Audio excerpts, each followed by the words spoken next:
Good evening, students. In this video, we are going to discuss about the mechanism of action of potassium sparing diuretics.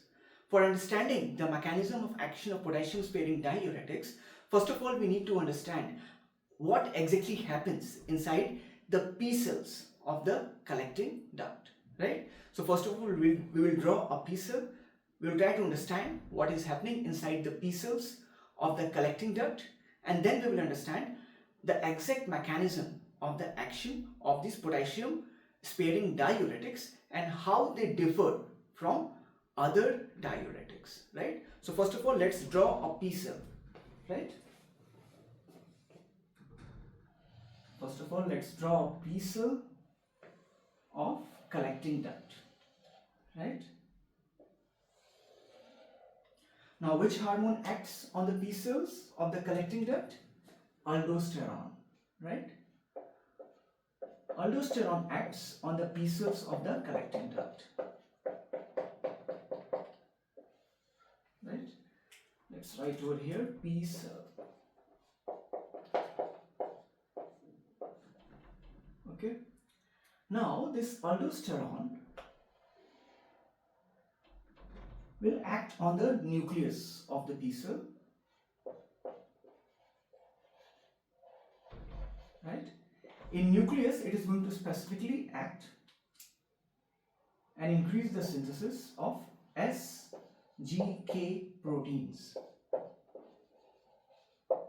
right? These SGK proteins are going to increase the activity of our main hero, sodium potassium pump.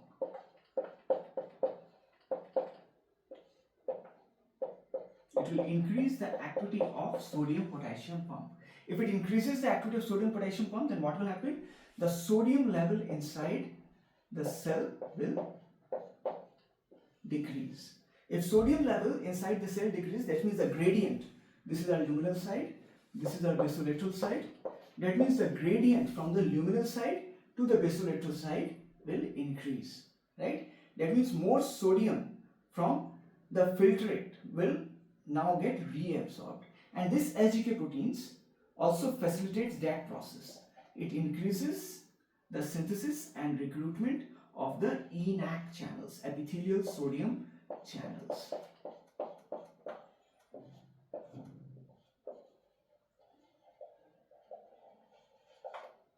Okay, so a lot more sodium from this side, from the side of filtrate, will come inside and will get reabsorbed further. Now this potassium which has come over here, this also needs to be excreted out. So it will get excreted out with the help of a potassium channel. So one sodium is going in and one potassium is coming out.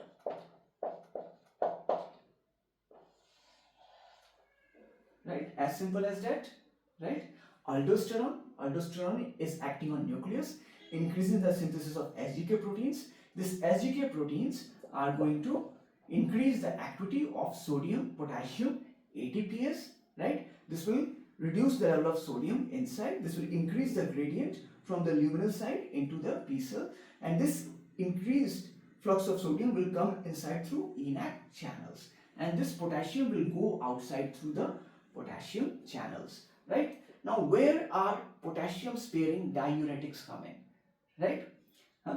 Different potassium sparing diuretics have different mechanisms. For example, amiloride will act directly on the ENaC channels and inhibit it. Amiloride will directly inhibit this ENaC channel, right? Now, since the sodium is not going inside because of this inhibition, right? So even the potassium won't come outside, right? And there's one thing called spironolactone. Spironolactone inhibits this, right?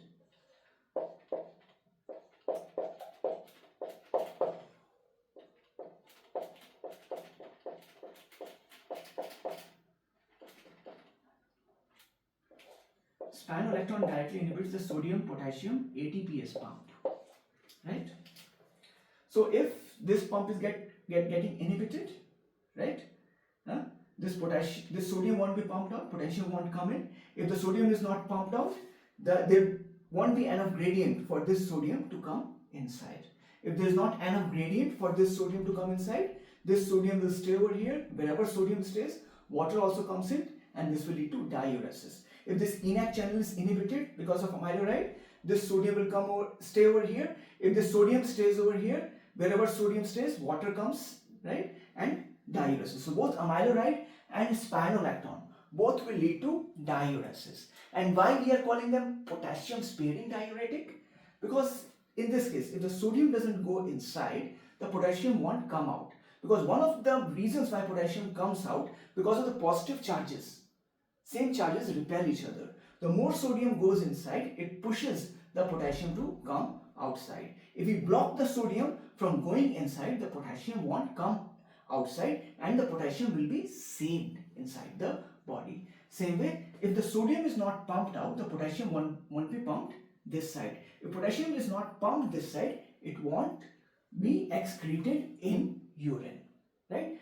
This is how it saves potassium. Now, how does it differ from other diuretics, right? Let's take this example of furosemide, right? I'll draw thick ascending limb, right? It is absorbing 1 sodium, 1 potassium, and 2 chloride, right?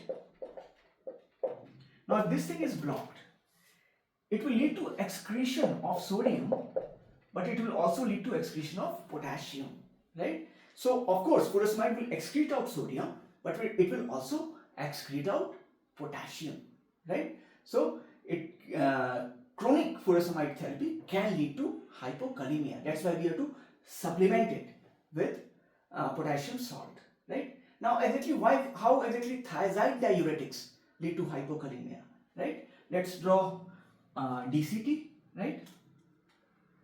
In DCT, what you have got? You have got sodium chloride syn-porter, right? Sodium chloride syn-porter. If this thing is blocked, this sodium chloride syn-porter is blocked, that means you have excess sodium, and this excess sodium will try to go out through the collecting duct. But what body will do? Body will try to preserve this extra sodium going out, right? So what body will do? That body will try to reabsorb this sodium, but in the process of trying to reabsorb this sodium, body have to excrete out potassium.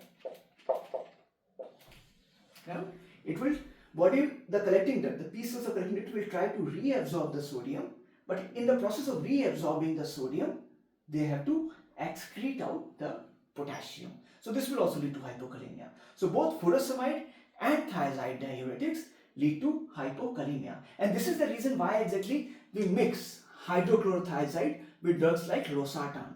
The losartan can lead to hyperkalemia, and hydrochlorothiazide will lead to hypokalemia. So we mix these drugs so that their side effects cancel each other out, right? Losartan leading to hyperkalemia and hydrochlorothiazide leading to hypokalemia. If we mix these drugs, their effects are additive, but their side effects cancel each other out, right? That's why potassium sparing diuretics are so useful in preserving the potassium, right? If we sum it up, right, your aldosterone will act on the nucleus and increase the synthesis of SGK proteins. This SGK proteins will increase the activity of sodium, potassium, ATPase, which will reduce the level of sodium inside the cell, right? This SGK protein will also increase the synthesis and recruitment of ENaC channels, which will increase the reabsorption of sodium. The potassium which was reabsorbed by the sodium potassium ATPase pump has to be excreted out, right? Amiloride will directly act on ENaC channels, and spironolactone is going to act on your sodium potassium ATPase, right?